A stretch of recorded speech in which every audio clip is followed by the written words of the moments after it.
Hey guys, it's Krista here from Cardone, Canada, Director of Recruitment. This week, we got something real good for you. Top 5 interview mistakes. So first one I want to go over is not giving the person a chance in the first place. Too many people go through all their resumes of all their applicants and they say, nope, nope, nope, nope, nope. And they just write everyone off right away. Obviously, if you're hiring for a super specialized role, you're going to be looking for certain skills.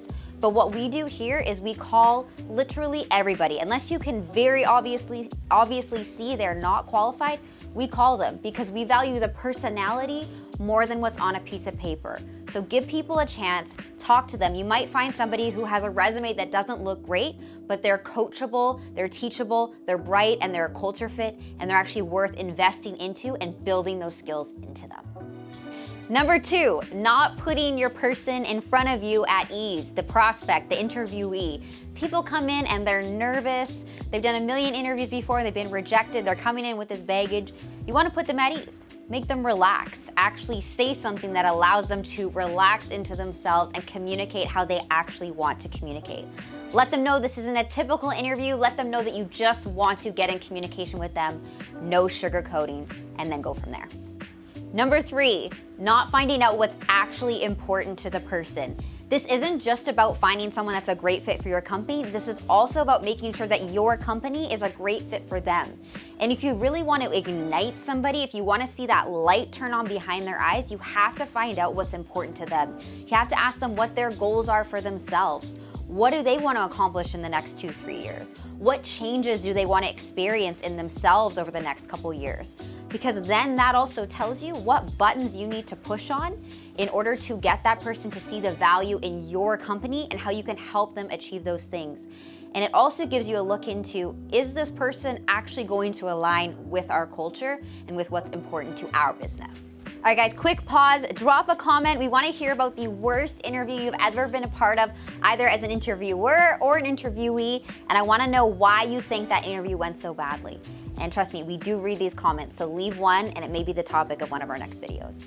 Number 4, not asking them a question that will throw them off their game a little bit. So you're not trying to introvert the person, you're not trying to make them self-conscious, but you're trying to break through that social veneer that we all have when we're going into a professional scenario, because you want to see a glimmer of who that actual person is beneath that sort of facade that they're trying to present. Because bear in mind, they're trying to show you the person they think you want to see.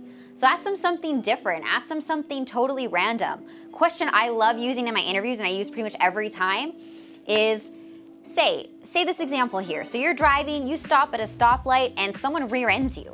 Whose fault is that? It gives you a little, first of all, it actually throws them off a little bit because they're like, oh my God, is this a trick question? And then it gives you a glimmer into the type of person that they might be and how they also might respond to responsibility or blame. So it gives you an idea of their personality, their responsibility level, but it throws them off so you can see a little bit behind the shell that's covering them. So you can use a different question, come up with something fun, creative, but always throw in a question that'll throw them off a little bit. All right, guys, number 5, the 5th mistake is not getting a second opinion. You always want to get somebody else to talk to the person because, one, you might find that you really like the person. Maybe you guys just connect, and unfortunately, sometimes what can happen is you overlook some of the weaknesses. You overlook some of the things that might actually make them not a good fit for your business because you connected on a personal level. Or the reverse, maybe you have some kind of unfair bias against them. They dress a certain way and just push your buttons. And then you thought badly of them for the rest of the interview. So always get a coworker, a colleague, somebody else to come in and chat with the person as well. And make sure that they actually are a good culture fit and make sure that you have an accurate look at who the person is and if they're going to work out with your company. Always, always, always get a second opinion. Awesome, guys. So I hope you liked this. I hope you got something out of it. And we come out with these videos every single week. So if you enjoyed it, like it, subscribe, share it with your friends, and we'll see you again next time.